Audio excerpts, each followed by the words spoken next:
Good morning, everybody, and welcome to our webinar. And I'm going to start today with a few housekeeping things. So my name is Brandy Reed, and I am a senior business field advisor with the Northwest Texas Apex Accelerator, and we're your main host today. We're located in the Northwest Texas region of Texas. We serve about 130 counties, but I'll let Rich tell you a little bit more about that here in a minute. I want to let you know how the webinar is going to work. We're going to introduce our speaker, and he has graciously opened the floor for questions. So if you would like to ask a question, you can either do that in the chat, you can raise your hand, and we can ask you to unmute. Either way, he wants you to go away from this webinar today with your questions answered, and know that you're welcome to ask them as we go throughout the webinar today. At the end of the webinar, I will launch a poll, and we would love for you to fill that out and let us know how the webinar went and if you received the information you were looking for today. So with that, I'll introduce our director, Rich Lyles, coming to you from Abilene, Texas today. All right, thank you, Brandy. Good morning, everyone. My name is Brandy mentioned, is Rich Lyles. I'm the director of the Northwest Texas Apex Accelerator Center, and we are super excited and thrilled to have you here this morning for this important topic. Um, Basically all about bonding and SBA bond guarantee program. So just a quick word on who we are and what we do. We are a program that's based at Texas Tech University, and we help businesses in their government contracting endeavors, everything from registering in the system for award management to helping with socioeconomic certification programs to joint venturing, teaming, etc. So anything government contracting related, federal, state, and local, please feel free to reach out to us, and we can help you with those issues. But with that said, I'd like to start off by introducing our speaker today. Our speaker is Mr. Peter Gibbs, and he is the president and CEO of Foundation Surety and Insurance Solutions LLC, which is a minority-owned surety bond agency based in Bowie, Maryland. Founded shortly after his retirement from the U.S. Small Business Administration in 2021, Foundation Surety is the only minority-owned surety agency licensed in all 50 states and operates under the SBA Surety Bond Guarantee Program. Under Mr. Gibbs' leadership, the agency has supported, this with the SBA, sort of 400 small and emerging businesses backing nearly $1 billion in contract value, with a mission to become the premier surety bond provider for small and underserved businesses across the nation. Now, prior to launching Foundation Surety, Mr. Gibbs served as the director of the SBA's Office of Surety Guarantees, where he oversaw more than $9 billion annually in surety bond credit for small businesses and developed strategic partnerships with major insurance firms such as Liberty Mutual and Hartford. He also spent over 14 years in the SBA's investment division, where he launched the New Markets Venture Capital Program to spur investment in low-income areas. He's a retired U.S. Army Lieutenant Colonel with 27 years of service and 2 tours in the Middle East. Mr. Gibbs was inducted into the National ROTC Hall of Fame, and he holds a Bachelor of Science in Accounting from Central State University and a Master's in Entrepreneurship from Western Carolina University. He was born in Trinidad and Tobago and raised in Brooklyn. He now lives in Maryland with his wife and 5 daughters. So, Mr. Gibbs, the floor is all yours. Thank you so much. I always get embarrassed when people read my bio because I'm like, man, did I do all that stuff? But anyway, it's such a pleasure to be with you guys again, talking about this very important topic. And what I like to start off by saying is, if you're in the construction industry, if you're in the professional cleaning service industry, if you're a landscaper, if you want to do business with the federal government and sometime you might require a bond, then you should really pay attention to what we're going to talk about today, because one of the most important part of being in those areas that I described is being able to be a bondable company, right? So we're going to talk about that today. Next slide, please. So we're going to tell you what a surety bond is, why a bond's important.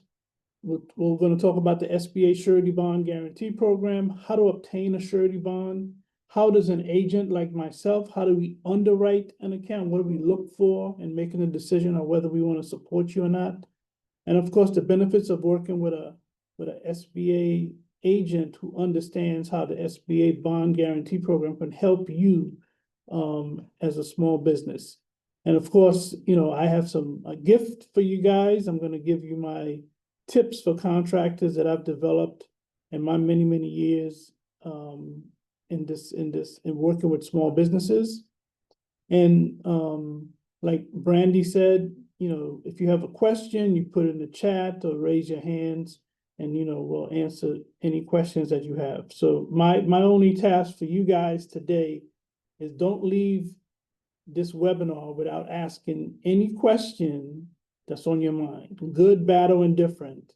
You know, I want to be able to answer your question, right? And on the line today is my wife, Nakia, who's the COO of Foundation Surety. So all the tough questions are going to go to Nakia. Send me the easy questions, right? This is my bio. Rick kind of went over that already. Just pray for me. You know, I have 5 daughters, 2 sets of twins, and a lovely wife. So I need as much prayer as possible. All right.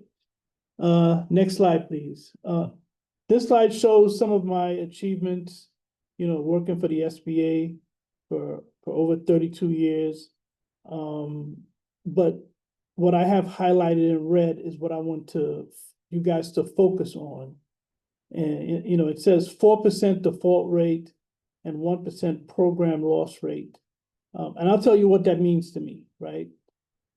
Sounds impressive, but the most important part of that, how I interpret that is, it's never ever about whether a small business can do the work, right? Because this says that when they're given the opportunity to do a project, that they complete the project more than 96% of the times, right? So it's not about whether you can do it. It's about putting yourself in a position so that you can get that opportunity to complete that job, because you're going to finish it when it's, you know, when given that opportunity, right? Next slide, please. So what is a surety bond? It's real simple. A surety bond is a 3-party agreement with the surety company, who I represent. You have the surety company, and then you have independent surety agents. So I represent the surety company, and then you have the obligee/owner. The owner can be the government, it can be a city, state, county, it can be a private developer, it can be, if you're a sub to a GC, they're considered the owner because you're doing a portion of them being a prime contractor. And the third party in that 3-party agreement is you, the contractor. And what the bond does, the surety bond protects the obligee/owner by guaranteeing the performance of that project based on the terms and condition of the contract, right? So a 3-party agreement between the surety company, the owner of the project, and you, the principal, which guarantees that that project is going to be completed. Next slide, please. Why are bonds needed? If you're going after projects on the federal level, any projects that's $150,000 requires a bond. It is the law, right? You can't get a bond waived if you're a prime contractor going after a federal project. If it's $150,000, it is the law. Now, even though most cities, counties, states, private companies, even though it's not a law to those entities, many of them mirror that requirement, right? So what does that mean? Because there's a lot of confusion out there about bonding. Bonding is only needed on federal contracts. So I only need a bond if I'm going after federal work. No, if you're trying to grow your company, regardless whether it is the federal government, whether it's the county government, the state government, if you want to do sub work for a general contractor, you need to be a bondable company, because the larger the projects get, most likely you're going to have a bond. Next slide, please. So in 1970, SBA created the Surety Bond Guarantee Program to help small businesses who are having difficulties getting bonding with reasonable terms, right? So that program was created to help companies gain access to bid bond, payment bond, performance bonds, and ancillary bonds. So with the SBA bond guarantee, small businesses can qualify for surety bonded with reasonable terms. What does reasonable terms mean? Without the program, maybe you're getting bonding at a higher rate. Maybe you have to put up collateral. It could be cash, it could be property, it could be assets. With the SBA bond guarantee program, SBA is guaranteeing 80 to 90% of that bond in case something goes wrong.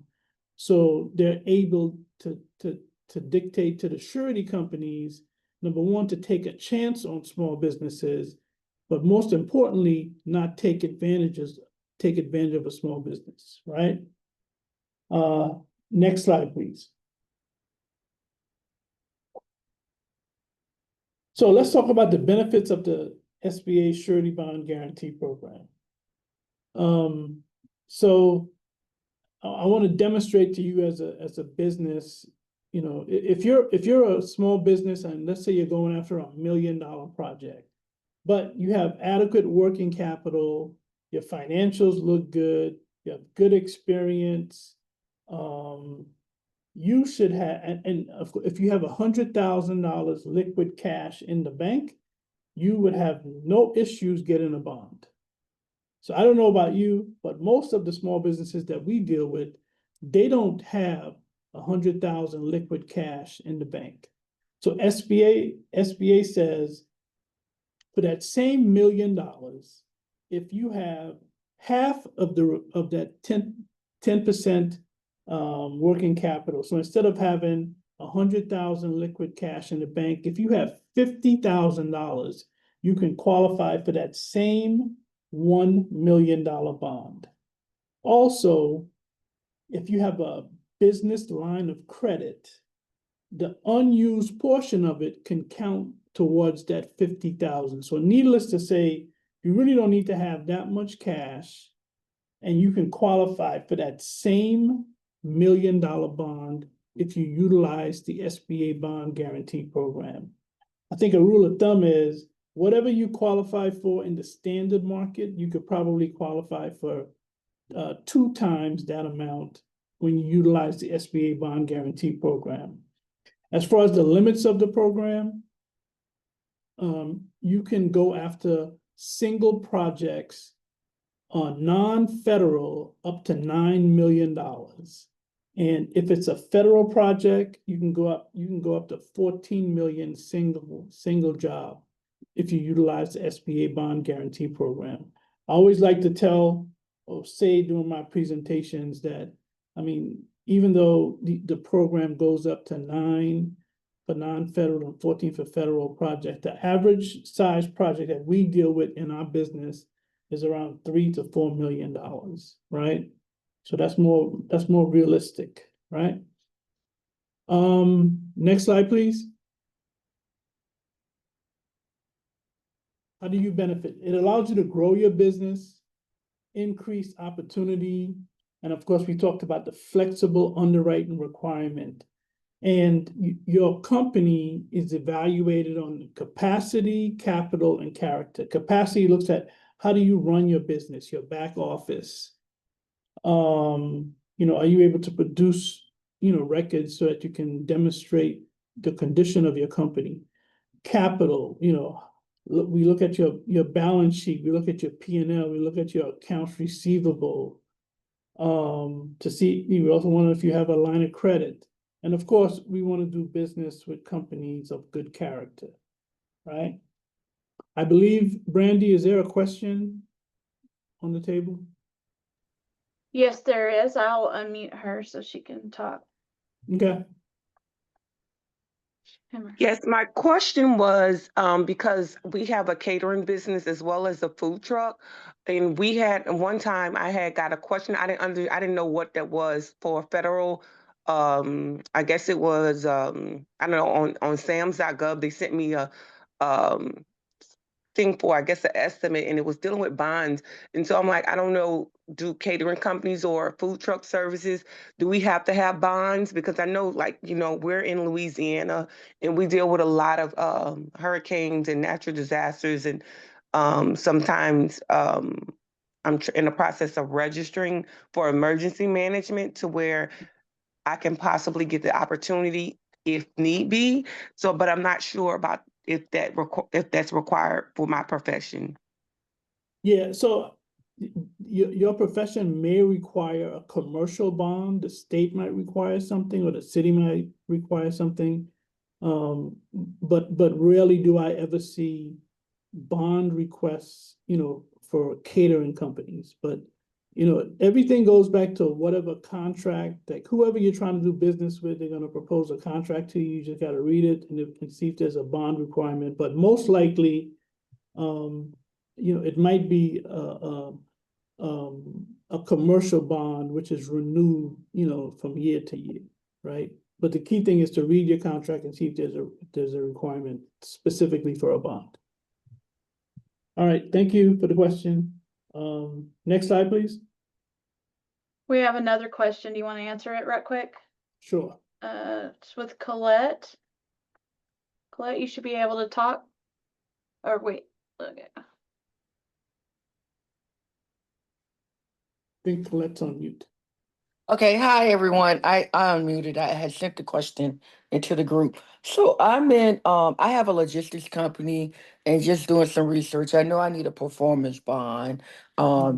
So just starting off about 75K, but I'm also been a sub contractor for a prime vendor who does fuel. So as he's growing, my intent is to grow with him and be his logistics rep. So my question would be like, as these projects are growing, how do we grow? I know you just said the bonds are year to year, so right now I'm working on starting off at that 75K. But like he's in the $1 million business, so I want to eventually get there as well. Yeah, so the bonds for commercial bonds are year to year, right? Okay. But it sounds like what you're dealing with is contract bonds, and that's from project to project. So okay, you be in the sub to a GC. When they get a project, they might, offer you a subcontract to do a portion of it. So those are contract bonds. Contract bonds, okay. Well, the thing, and I'm going to get into this, as we go through the presentation, but the important thing that we try to stress to smaller businesses is to grow gradually on your own, right? So even though you're working with this company, you want to make sure that you go after jobs, like maybe you do a $75,000 job, then you do a $150,000 job. And you gotta make sure that you're doing all the things necessary so that you will be a bondable company as your company grows. It grows, okay. Right? Okay. All right, next slide, please.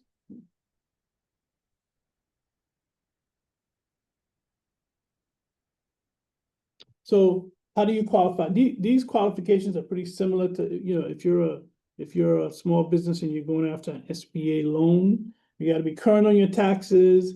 But if you owe the IRS, as long as you have a repayment agreement and you're on time, There's no issues. Of course, you got to pass the underwriting criteria. We're going to get a little deeper into that as we go along. We talked about being someone of good character. There must be a requirement for the bond in the contract, right? You must be a U.S.-based for-profit business with legal resident owners. You know, because of the new administration have new rules now.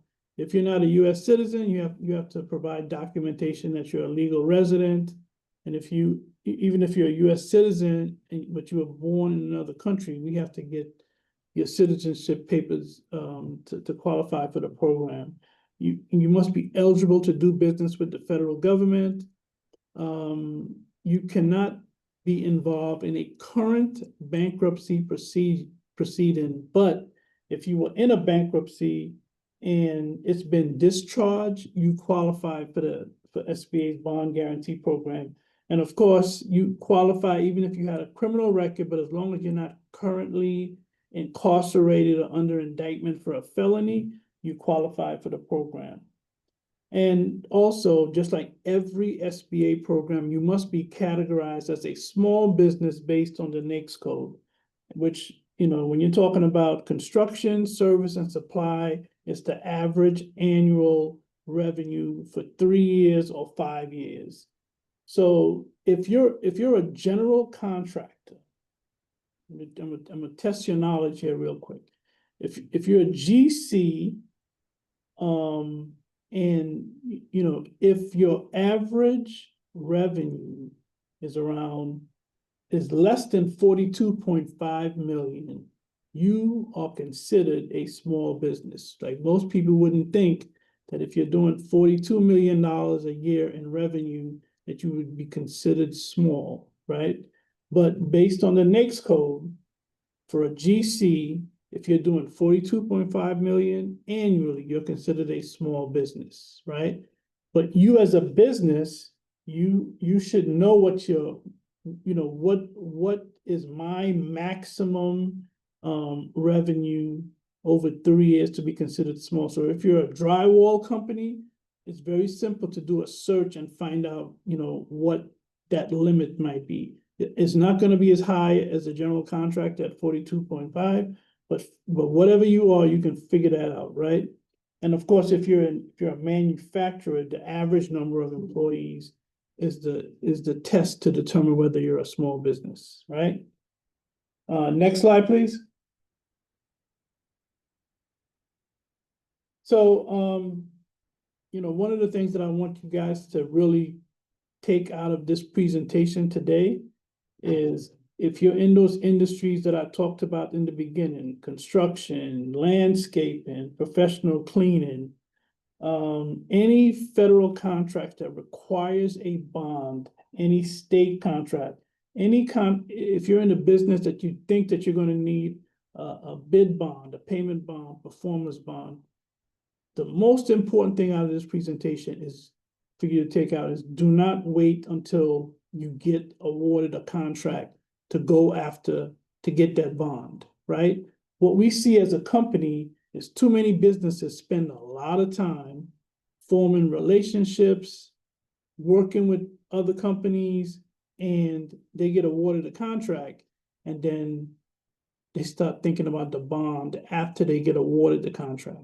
In many cases, it's too late, and you're probably going to lose that contract, because this slide right here kind of demonstrate the steps involved in getting a bond. The example I'd like to tell you is,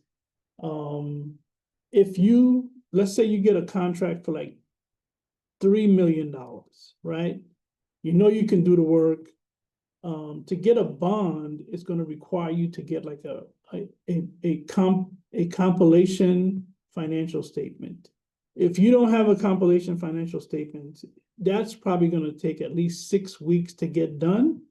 These contracting officers, they're going to give you at the most maybe a couple of weeks to get that bond. So if you cannot produce that type of financial statement, you're most likely going to lose out on getting that project. So again, make sure that you meet with an agent and figure out what do I qualify for in bonding, right? Because number one, you're going to be prepared, and number two, you're going to know what size jobs you should be going after. The other important thing I want to stress on this slide is, it sounds simple, but it's very important. From this point on, whenever you're working on a job site, make sure that you get a reference letter from the GC or from the owner, whoever you're dealing with. Because reference letters, when you're starting a bonding relationship, is extremely important because it shows your ability to complete work, right? Because, and the reason why I stress this point is because once you leave that job site, you're forgotten, and it's very difficult for you to get a reference letter. So while you're on the job site, like I said, it sounds simple, but make sure that you get a reference letter, okay? Next slide, please. So what does an agent like myself, what do we look for? How do we determine how you qualify for a bond? This is our checklist. This is the checklist for our company, but regardless of what company you engage with for your bonding, it's going to be a similar list. The first thing is contractors questionnaire. It's probably the one document that's going to take, it's the most time consuming. It's probably 6 or 7 pages. We want to know everything about your company. When was your company formed? Who are the owners? What type of relationships you have? What kind of banking relationships? You know, we want to know everything about your company, right? Then we want to look at financial statements. 3 years of financial statements, which includes, it can be your balance sheet, your P&L, your accounts receivable. If you're a newer company, you know, I'll look at your tax returns, right? We want to look at your current work in progress schedule. What are you working on? What size jobs are you working on? What percentage of the job is complete? What do you have that's outstanding? We want to know where you are. What do you have on your workload right now? We want to look at your bank statements, your business bank statements. We want to look at your personal financial statements. We want to get resumes of the owners and key personnel. If you're going for a specific job, we want to look at your job cost breakdown. We want to see how much are you paying, how much are you estimating, you know, for your subs, for your labor. What kind of profit margins are you going to be getting on this particular job, right? And again, we talked about the reference letters from previous, reference letters are important. If you're a newer company, but you have experience, you know, as a PM or superintendent or something at a previous construction company, you know, we want to see what size jobs have you completed, right? And what role did you play on those jobs? And of course, we want to see if you have a business line of credit. We want to know what's available on it. And the point that I like to stress to small businesses is this. A line of credit can be a good thing or a bad thing, right? What do I mean by that? If you have a line of credit for $100,000 and it's used up, 90% of the time, then it becomes a negative, right? So if you have a line of credit, my advice to you as a small business is to use it the way it's supposed to be used, right? If you use it, if you're on a project and you have pre-mobilization costs, once you get paid from the owner, then you pay down your business line of credit, because normally if your line of credit is more than 60% used up, then it becomes a negative, right? So again, I want to stress that point. If you have a line of credit, make sure that you use it properly. Don't abuse it, because then it becomes a negative, right? So this is what most agents are going to look at to make a decision on number one, whether they want to support you, and number two, the level of how they want to support you. Once once an agent receives this, then they're going to come back to you as a small business, say to you as a small business and say, well, we can support single projects at $1 million, aggregate 3 million, right? So it's important that you get, you have a relationship and you submit this list of documents to the agent. Next slide, please. Peter, would you like to answer? We have a few questions. Would you like to go ahead and answer those or keep going? Yes, ma'am. Yes, ma'am. Okay. First of all, will you allow us to share the slides with everybody? Absolutely. Absolutely. Okay. All right. Bradley will share the slides with you probably in an email and the recording later on. And then I'll unmute Colby, but I'm going to go ahead and ask your question. Colby asks, if our company bids on contracts as a GC, can we sub out to other small business that is not registered in SAM? And does that sub need to be bonded, or is it just common practice to do so? Good question.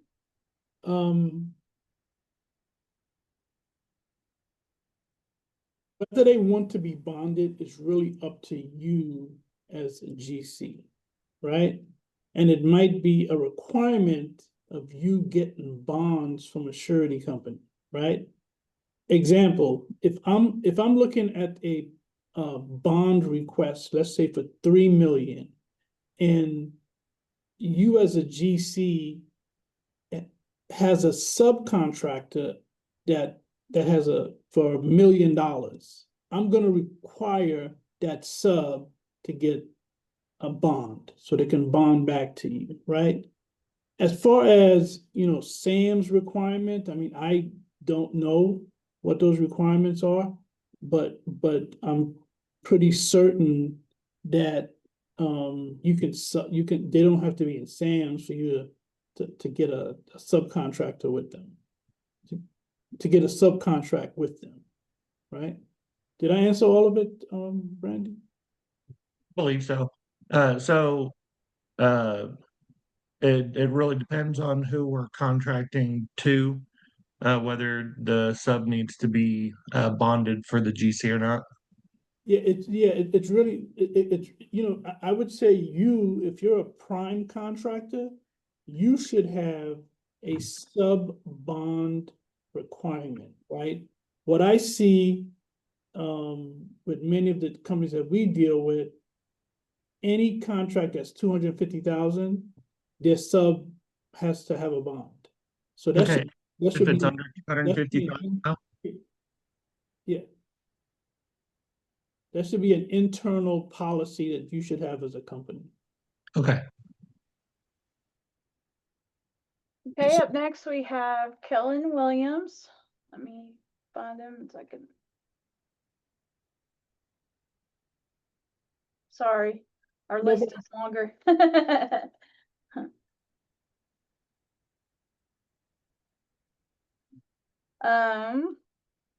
I don't really understand the question, so I would rather they ask. Let me see if I can find them though. Sorry. Okay, no problem. There you are. Okay. You should be unmuted now.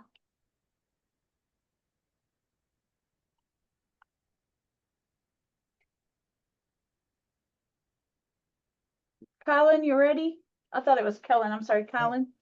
Can you hear me? Yes. Yes. Yeah, it's Keelan. Oh, Keelan. Okay. Thank you. Yeah.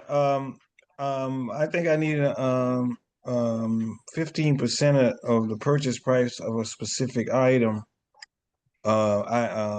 In the ICPO, which is an irrevocable corporate purchase order, and I need 15% of that number in a bond. I think I'm looking to make sure the details are correct. So, do you guys provide that? Yeah, so what you're asking about is like a financial guarantee. So I mean, those types of things we would need more details to figure out if we can assist you with that. Okay, yeah, I understand. Yeah. I could possibly have competition online, so I won't reveal actually what it is. I'm pretty sure you'll be happy to work with my company for the duration. Okay. I already supplied the government. I've already won contracts, and I have one that looked like I won 6 days ago on the 1st of October, and plus some other ones I have deliveries that start in April next year. I'm pretty sure we can work together. My company is Small Town Oil Company. You can look it up. You'll see what I won already. Okay, sounds good. Yeah. All right, that's all I have. All right, thank you. Thanks for the question. Thank you. Okay, up next is Pam Walls. Pam, you should be unmuted now.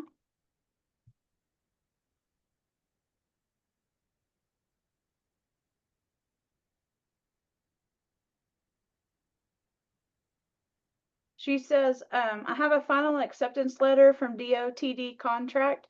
Does that count as a reference letter? Sorry about that. I didn't unmute myself. No, that's okay.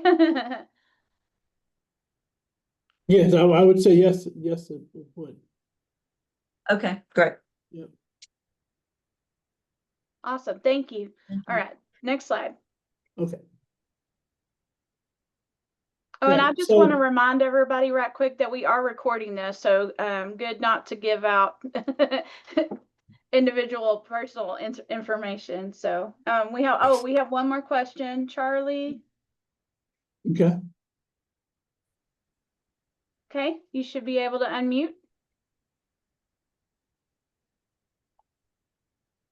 What about now? Can y'all hear me now?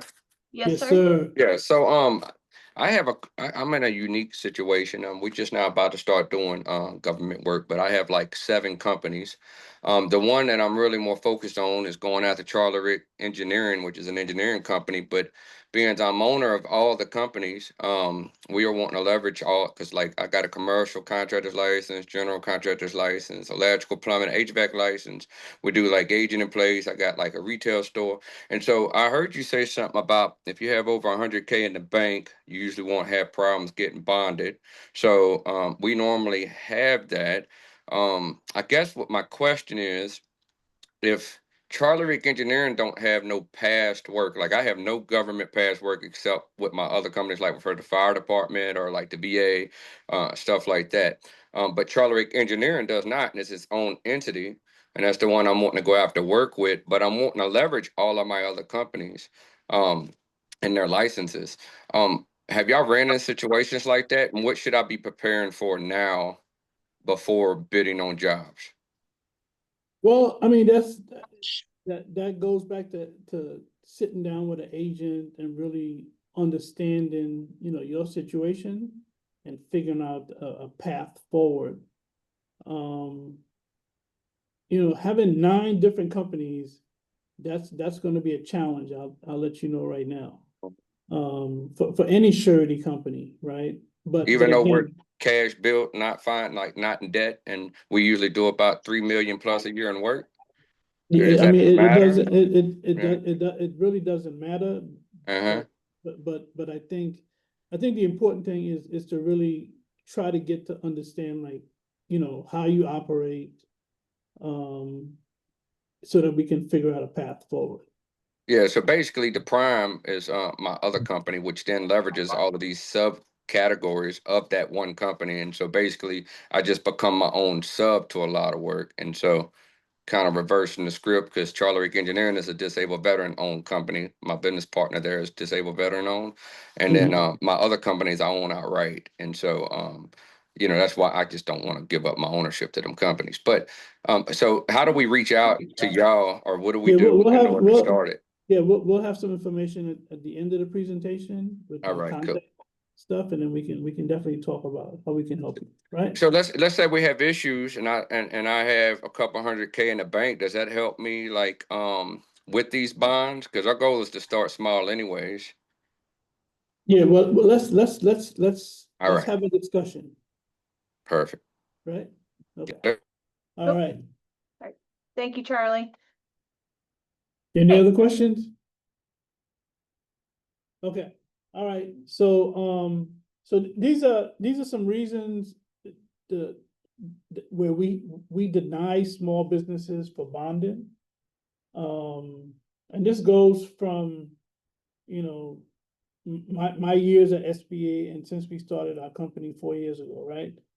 I think one of the number one thing is inadequate financial statements. You know, financial statements just doesn't make sense, which means a lot of time, you know, companies have unqualified people inputting stuff into their financial software package, and then it just doesn't make sense, right? So it's important that you try to, even if you have someone internally looking at your financial statements, maybe have someone externally, maybe once a year, every 6 months, just to look at your financials to make sure that it makes sense, right?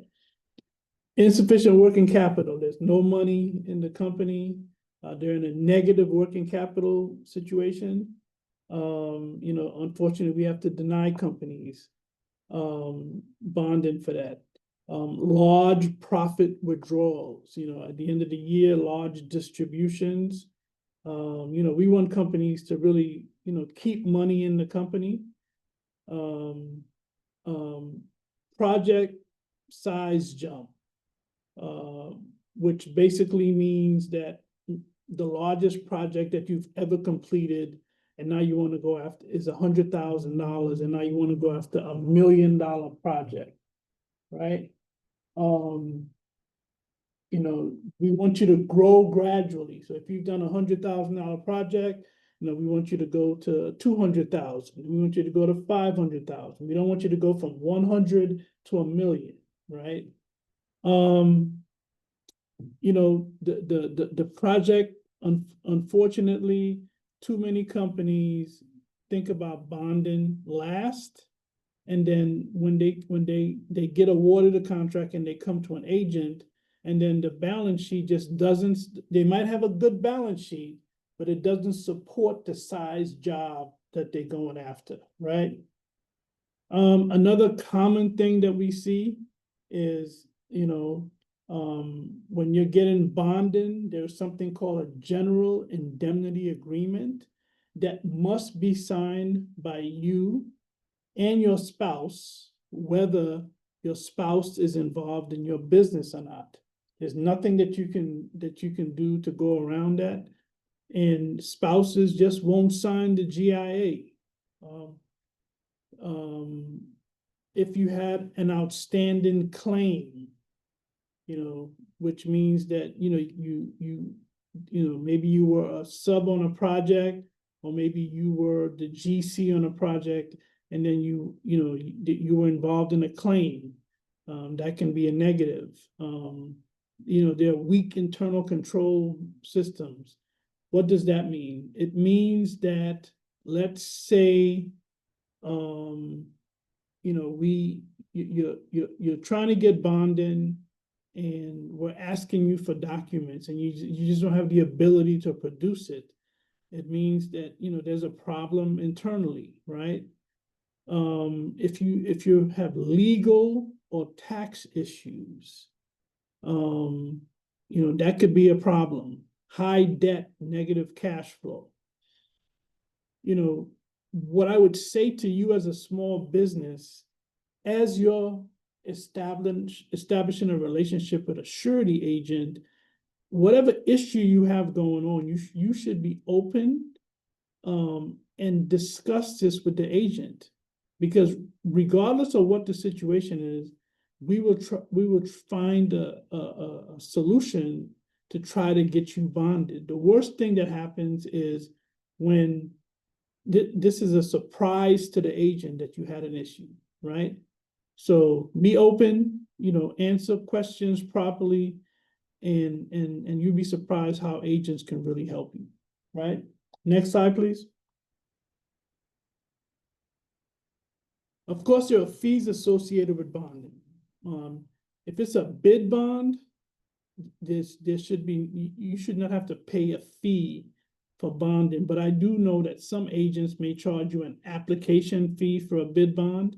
But once you have a relationship with an agent, bid bond should not cost you anything. As a matter of fact, if you need a bid bond, they will most likely overnight that bond to you so that you can submit the bid. With SBA support, there's a contractor fee, which is 0.6% of the contract amount. And the premium that's paid to the surety agent like myself is 2.5%, right? So all the cost all in is about 3.1%, right? So when you're estimating a project and you've come up with your final number, you should add 3.1%, and that becomes the bid amount that you submit to your client, right? And when you submit your first pay application, you should include the cost of the bond. So the bottom line is your bond cost is reimbursed to you by the owner of the project, right? Because a lot of people get caught up with the cost of, oh man, you're so expensive, or bonding is so expensive. What I say to you is, whatever the cost is within reason, right? Because I have companies who have told us that they've paid 6-7% bond for a bond. I mean, the average cost for bonding for a small business is about 3.1%, but that cost is reimbursed by the owner. Next slide, please. So over my almost 40 years of working with small businesses, I have tips that I like to give to small businesses, especially when you're a smaller, newer company, right? Hire an accountant as your first full-time employee. Usually when your foundation is built, your company is going to be around for a long time. Maintain a strong banking relationship. I know in today's how people operate today, everything is online. You as a small business need to find a way to have a relationship with your banking institution, right? Focus and excel in one trade. Start small and grow gradually. We talked about that throughout this presentation. That's what we want the businesses that we work with. We want them to grow responsibly. Start small, grow gradually. Develop a solid surety relationship with an agent. Don't wait until you need a bond to establish a relationship. Avoid venturing into unfamiliar areas when you start making profits, right? Don't go buy a boat. Don't go buy a plane. Open up a restaurant. You want to keep, your money into your company. I'm not a fan of joint ventures and teaming, but mainly because of my experience at SBA and just companies that I know who were involved in teaming and joint ventures, and rarely do they ever end well. And I want to emphasize, I'm talking about two small businesses joint venturing, right? I strongly believe that you can grow your company on your own with the right support. Understand your competition and contract job cycles. Don't just jump into business and not knowing where potential revenue is, right? Know your area, the state, the county, the city. There are many cyclical construction coming up, contract coming up every couple of years, right? Understand your area before you get into all this stuff, right? Learn government operations before becoming an 8A contractor. Too many 8A firms, they spend money, time, energy getting that 8A certification, and then it takes them 3 to 4 years to get their first contract, and that's because they had no idea of how this stuff operates, right? And finally, diversify with both private and government contracts. Basically, don't put all your eggs in one basket, right? Next slide, please. So this is my last slide, but it's my favorite slide. Just like you, we are a small business. Just like you, when I come to work in the morning, or when I put on my computer, there's so many people trying to tell me how to grow revenue, how to use AI, how to do this, how to do that. I get phone calls, emails, right? But I think that there are things that you can do that doesn't cost you anything that's going to have, it's going to have the best impact on your company's growth, right? By doing simple things. For example, whenever you submit an application, make sure it's complete and accurate, right? Most of the time you're dealing with people online and it's their first impression of you. And if you got to keep going back and forth to pull information out of your company, your chances of getting a bond, your chance of getting a loan is decreased, right? So submit a complete and accurate application. You know, when you have an application, you know, don't guess on it. If you don't understand the question, call your agent and ask them, hey, what do you mean by this, right? You want to communicate timely with your agent. If your agent asks you a question, don't take 2-3 weeks before you respond to a question, right? Again, first impression, how you communicate is extremely important. How you build a relationship is important. Work with a construction accountant. If you're a construction company, you want to make sure that you have a construction accountant. So that means that they're going to prepare your balance sheet under accrual basis as opposed to cash basis, right? You want to build a strong relationship with an agent like myself, right? When you're making decisions, you know, stuff that may impact your balance sheet, you know, have a conversation with your agent, because if it's going to have a negative impact, you know, they'll let you know, right? Again, we talked about having a relationship with an agent so that you know what your single limit is, what your aggregate, right? They will set up a bonding program for you. Because at the end of the day, what type of relationship you have with an agent, the better relationship, the more they're going to advocate for you as a business, right? And you want to keep your financials current. What does that mean? You know, we're in October. Believe it or not, there are some companies who don't even have their 12/31/2024 financials done yet, right? So a rule of thumb is, you know, you should have a draft copy of your financials 3 months after your year end is completed. So if your year end is 12/31, you should have a draft copy of your financials by March of the next year, right? Next slide, please. Are there any additional questions, Brandy? Yes, we do have one in the chat. Ronald, you should be able to unmute. Hello, how you doing? Good, good. How are you? All right. I wanted to ask, do you have any recommendations for construction accountant? Absolutely. We can help you with that. Okay.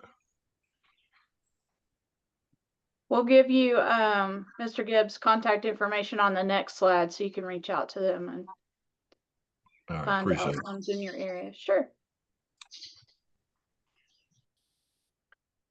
Any other questions?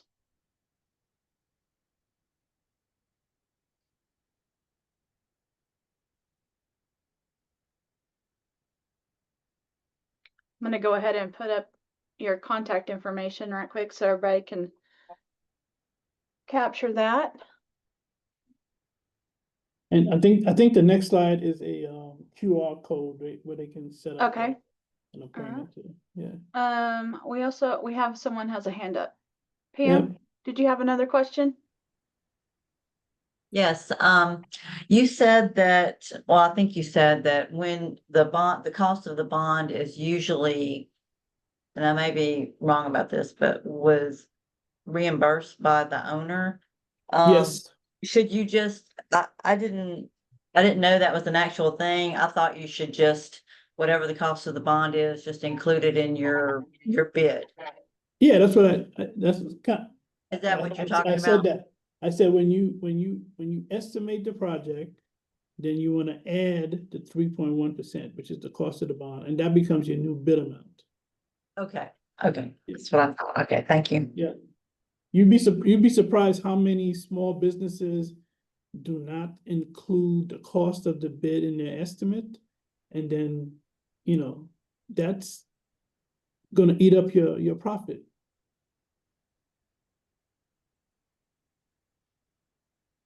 Peter, I only had one thing to add to your 10 tips. If you need help with contracting, reach out to your Apex accelerators. Absolutely, absolutely. That's a 10 and a half tips from. Yep. So you guys see here, they've offered a link for you to sign up for a free consultation. Be sure and take advantage of that. If you're unable to scan the QR code, let us know and we will send you the link. So I can add that to the email. Yeah, can you unmute my wife? Because I'm sure. Oh, I'm so sorry. I probably missed something, and I'm sure she's biting her lip right now.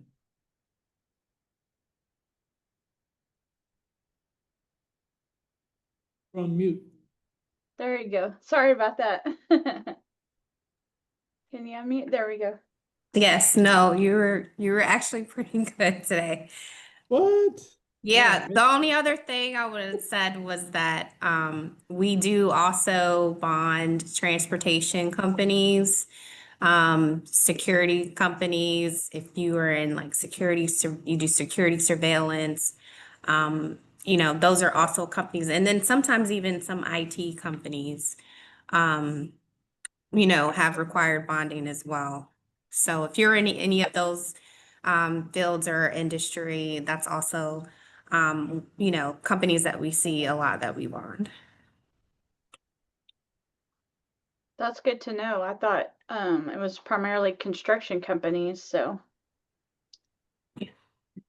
Excuse me. That's why it's important, you know, to make sure that you read the solicitation Mm-hmm.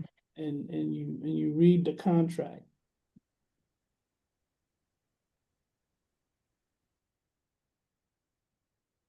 Okay, I'm going to launch the poll, or I'm going to try to.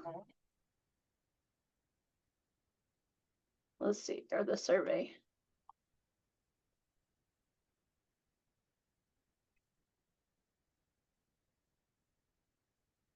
I'm going to drop the link in the chat.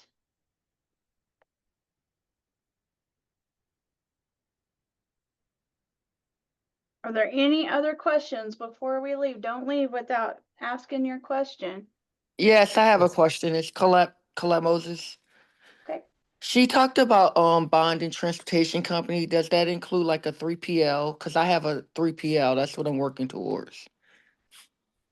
Freight management, freight forwarding, or is it just like a trucking company?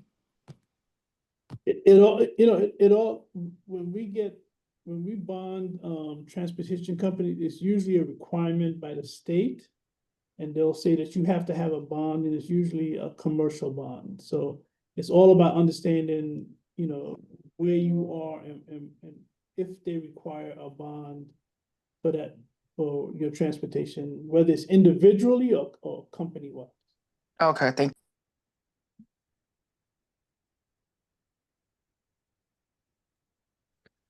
And it looks like we have another question in the Q&A from Ms. Walls. She's asking if a tree service company is included as a construction company, I presume for bonding purposes.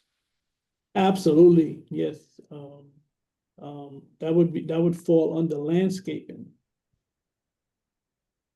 We bond a lot of landscaping companies. There are landscaping companies that do a lot of like tree removal on the highways, things like that. Yes, that's huge business.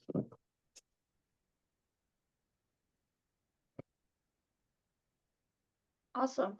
In the meantime, I dropped the link for the survey in the chat. If you guys could click on that and fill out the survey, we'd greatly appreciate it.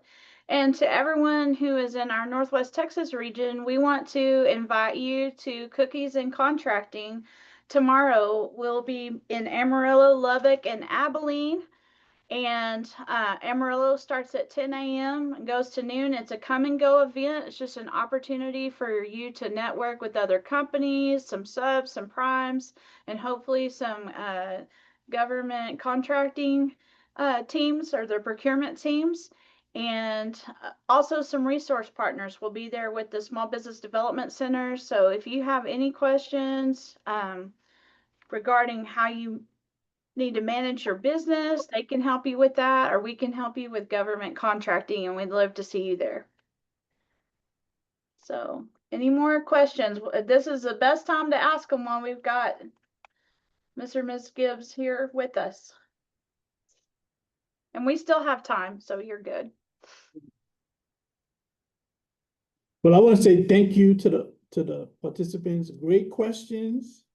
They were actually paying attention. So we're gonna waive the test requirement that we talked about before the session started.